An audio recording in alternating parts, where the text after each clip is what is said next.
राहुल गांधी अब पदयात्रा निकालने वाले हैं। बीजेपी के खिलाफ पदयात्रा के जरिए वो भ्रष्टाचार और महंगाई जैसे मुद्दों को उठाने वाले हैं। लेकिन भारत में राजनीतिक पदयात्राओं का इतिहास खासा पुराना है।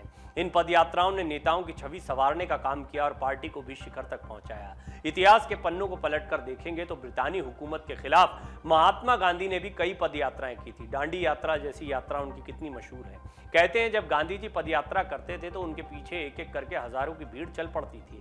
मगर यहाँ पर अंतर है, वो यात्राएं थी ब्रिटिश हुकूमतशाही से देश की आज़ादी के लिए, मगर यहाँ यात्राएं हो रही हैं सत्ता के हाशिए से उठकर शिखर तक पहुंचने के लिए। कांग्रेस की नैया पार लगाने के लिए कांग्रेस नेता राहुल गांधी भारत जोड़ो यात्रा का ऐलान कर चुके हैं। ये कोई अनोखी बात नहीं है, मगर सवाल ये है कि क्या बाकी नेताओं की पदयात्राओं की तरह राहुल गांधी की पदयात्रा भी उनकी छवि और पार्टी के हालात को बदल पाएगी। कांग्रेस की हालत तो घर में पड़े खाली मटके जैसी हो गई है, जो न तो भूख मिटा पा रही है और हवा चलने पर पड़ोसियों तक को पता चल जाता है कि फलां के घर के बर्तन खाली पड़े हैं। देश की सत्ता में सबसे ज्यादा राज करने वाली पार्टी आज अपने अस्तित्व की लड़ाई लड़ रही है।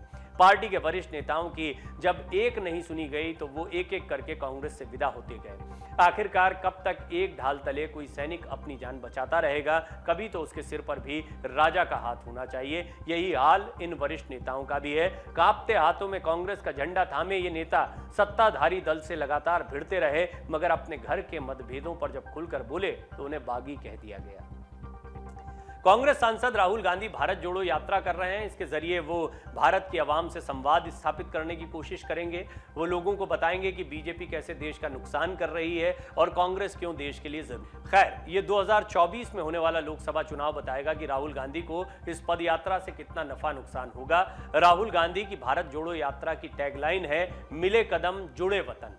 150 दिनों में 3500 किलोमीटर का सफर पूरा करने वाली ये यात्रा 7 सितंबर की शाम को 5 बजे कन्याकुमारी से शुरू होगी और कश्मीर पहुंचकर खत्म होगी।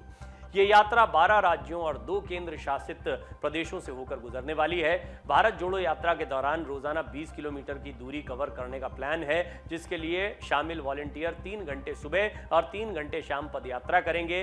पूरी पदयात्रा के लिए 3 कैटेगरी बनाई गई है, भारत यात्री, प्रदेश यात्री और गेस्ट यात्री, और इस तरह मुख्य रूप से 300 पदयात्रियों के यात्रा में शामिल होने की अपेक्षा है। कांग्रेस की भारत जोड़ो यात्रा का संयोजन दिग्विजय सिंह कर रहे हैं। दिग्विजय सिंह बार बार ये समझाने का प्रयास कर रहे हैं कि ये यात्रा दलगत राजनीति से बहुत ऊपर है। उन्होंने कहा कि यात्रा का लक्ष्य राजनीति है, मगर ये राजनीतिक स्वार्थों से ऊपर उठकर है, दलगत राजनीति से परे है। हालांकि ऐसा ही ऐलान 1983 में चंद्रशेखर ने भी किया था। उस पदयात्रा ने उनको सत्ता के शिखर तक पहुंचाया भी था। 1983 में एक मीडिया हाउस के पत्रकार उदयन शर्मा के साथ उन्होंने बातचीत की थी। बातचीत में भारत के 8वें प्रधानमंत्री चंद्रशेखर ने 1983 में अपनी पदयात्रा के बारे में ये बात वरिष्ठ पत्रकार के साथ बातचीत में कही थी। उदयन शर्मा ने महाराष्ट्र में चंद्रशेखर की यात्रा को 4 दिन तक लगातार कवर किया था। उस वक्त चंद्रशेखर ने कहा था कि मैं ना तो शंकराचार्य बनने निकला हूं और ना ही विनोबा भावे, यानी उन्होंने भी 2 रेफरेंसेस दिए थे कि किस तरह यात्राएं निकली हैं, चाहे वो सामाजिक कार्यों के लिए हो या आध्यात्मिक यात्रा के लिए। ये यात्रा निश्चित तौर पर राजनीतिक है, लेकिन मैं इसे पारंपरिक राजनीति से भिन्न रखना चाहता हूं। मैं चाहता हूं कि अब उन लोगों को एक जगह होना चाहिए जो साधारण नागरिक के पक्ष में सामाजिक परिवर्तन चाहते हैं। उन्होंने आगे कहा था कि इसलिए पदयात्रा शुरू करने से पहले मैंने लिखित वक्तव्य जारी किया, सभी दलों के राजनीतिज्ञों से संपर्क किया। मैं चाहता हूं कि मेरी पदयात्रा किसी पार्टी तक सीमित न रहे। राहुल गांधी के शब्द इसमें कुछ अलग हैं, मगर इसके मायने एक हैं। राहुल गांधी ने भी कहा है कि मेरी राजनीतिक यात्रा जरूर है, मगर दलगत राजनीति से परे है। यूं तो चंद्रशेखर 1962 में पहली बार राज्यसभा पहुंचे थे। जिस समय उन्होंने पदयात्रा का ऐलान किया, वो एक राजनीतिक पार्टी के अध्यक्ष थे।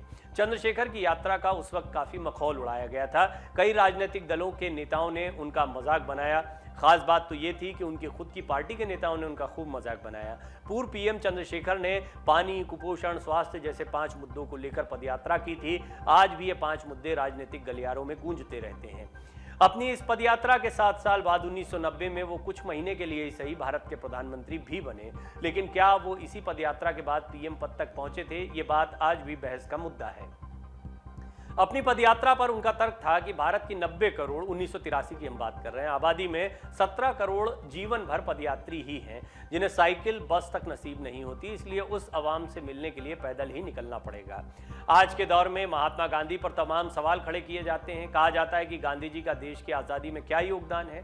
महात्मा गांधी की हिंद स्वराज किताब पढ़ने के बाद शायद कोई उन पर सवाल खड़ा कर पाए, लेकिन महात्मा गांधी का सबसे बड़ा योगदान था इस देश की गुलाम अवाम को यह बताना कि आज़ादी शब्द भी शब्दकोश में एक शब्द होता है। हम आज़ाद हो सकते हैं। लोगों के दिमाग में ये बात डालना कि आज़ादी हम सबको लेनी पड़ेगी और इसके लिए एक लंबी लड़ाई लड़नी पड़ेगी, ये बात अगर किसी ने भारत की जनता के दिल और दिमाग में बैठाई तो वो महात्मा गांधी थे। उनकी दांडी यात्रा ने अंग्रेजों की चूल्हे हिला दी थी। जब वो चलते थे तो यकीन मानिए हर उम्र, हर वर्ग, हर जात, हर धर्म के लोग उनके पीछे पीछे चल पड़ते थे। क्या बच्चे, क्या बूढ़े, क्या जवान, क्या महिलाएं, सब बस आजादी के गाने गाते गाते निकल पड़ते थे। इसका असर यह होता कि अंग्रेजों को घुटने टेकने पड़ते थे। भारत में इन पदयात्राओं का इतिहास 20वीं और 21वीं सदी से भी पहले का है। जब चंद्रशेखर से पूछा गया था कि उनकी पदयात्रा किस लिए है तो उन्होंने याद दिलाया था कि मैं कोई शंकराचार्य, गौतम बुद्ध या विनोबा भावे नहीं बनना चाहता, यानी कि इन सभी ने कभी ना कभी यात्राएं की। आजाद भारत ने इस तरह की यात्रा आचार्य विनोबा भावे 1951, पूर्व प्रधानमंत्री चंद्रशेखर 1983, वाईएसआर 2003, चंद्रबाबू नायडू 2013, दिग्विजय सिंह ने हाल ही में नर्मदा यात्रा निकाली थी 2017, और ये जो राहुल गांधी की यात्रा है इसको भी वही देख रहे हैं। और दिग्विजय सिंह को यानी इस तरह की यात्रा का अनुभव है। हालांकि वो मध्य प्रदेश तक सीमित थी, नर्मदा के किनारे किनारे ये यात्रा की गई थी और सफल मानी जाती है ये यात्रा। अभी हालिया यात्राओं की बात करें तो चुनावी रणनीतिकार प्रशांत किशोर ने भी पदयात्रा का ऐलान किया है। वो 2 अक्टूबर से पटना से अपनी यात्रा की शुरुआत करेंगे। इस दौरान वो 3000 किलोमीटर की यात्रा में लोगों से मिलेंगे। इसके जरिए वो बिहार में अपनी पैठ बनाने की कोशिशों में जुटे हुए हैं। 1975 में इंदिरा गांधी सरकार को उखाड़ फेंकने वाले जेपी का जीवन भी ऐसी यात्राओं से भरा हुआ है। सविनय अवज्ञा आंदोलन के दौरान गिरफ्तारी हुई। आज़ादी के लिए गांधी के साथ कदम से कदम ताल मिलाते आगे बढ़ते रहे। जेपी को कई बार ब्रिटिश अधिकारियों ने गिरफ्तार कर यातनाएं भी दी, मगर वो रुके नहीं। उन्होंने ऐसी कोई विशेष यात्रा नहीं की, मगर ऐसी कई पदयात्राएं उनके जीवन का हिस्सा हुई जिसने अंग्रेजों की सांसें फुला दी। देश को आज़ाद कराने के बाद भी जेपी शांत नहीं बैठे। लोकतंत्र के लिए वो लड़ते रहे। इसी का नतीजा था कि उन्होंने इंदिरा सरकार के खिलाफ सिंहासन खाली करो कि जनता आती का नारा दिया और सरकार को तख्त से हटा दिया। आपको यह बात पता होगी कि बीजेपी के वरिष्ठ नेता लालकृष्ण आडवाणी 25 सितंबर 1990 को सोमनाथ से अपनी रथ यात्रा शुरू करते हैं और उसके बाद में बीजेपी कहां से कहां पहुंचती है। आपको यहां बता दें कि आडवाणी पदयात्रा ही करने जा रहे थे, मगर उस समय बीजेपी के वरिष्ठ नेता प्रमोद महाजन उनसे बातचीत करने के लिए आए। आडवाणी ने महाजन से अपनी मंशा जाहिर करते हुए कहा था, मैं सोच रहा हूं कि सोमनाथ से अयोध्या तक की पदयात्रा करते हुए लोगों को इस मुद्दे पर जोड़ता चलूं। पदयात्रा को 2 अक्टूबर यानी गांधी जयंती या फिर 25 सितंबर दीनदयाल उपाध्याय जयंती से शुरू होना था, मगर इसके बाद महाजन समय की कमी को देखते हुए रथ यात्रा का सुझाव उनको देते हैं, जिसको वो मान लेते हैं। पूरे देश में बीजेपी की लहर बही। 1999 में पहली बार भारतीय जनता पार्टी की सरकार बनी। लालकृष्ण आडवाणी की इस रथ यात्रा को आज भी काफी जाना जाता है, लेकिन क्या राहुल गांधी वो करिश्मा कर पाएंगे? क्या जनता उनके पीछे पीछे इन्हीं यात्राओं की तरह जुड़ेगी? ये देखने वाली बात होगी। हाँ, ये जरूर है कि कांग्रेस एक्शन मोड में दिखाई दे रही है। राहुल गांधी भले ही अध्यक्ष पद को लेकर एक घमासान अपनी ही पार्टी में झेल रहे हैं, इसके बावजूद ये यात्रा बताती है कि वो कहीं ना कहीं अपने कार्यकर्ताओं को अपने साथ जोड़ने का एक और प्रयास कर रहे हैं और जनता से संवाद स्थापित करने की एक कोशिश। डाउनलोड करें अमर उजाला ऐप और पाएं खबरें लगातार। अगर आप ये वीडियो YouTube पर देख रहे हैं तो हमारे चैनल को सब्सक्राइब करें और बेल आइकन को दबाना ना भूलें। अगर आप Facebook पर ये वीडियो देख रहे हैं तो हमारे पेज को लाइक करें।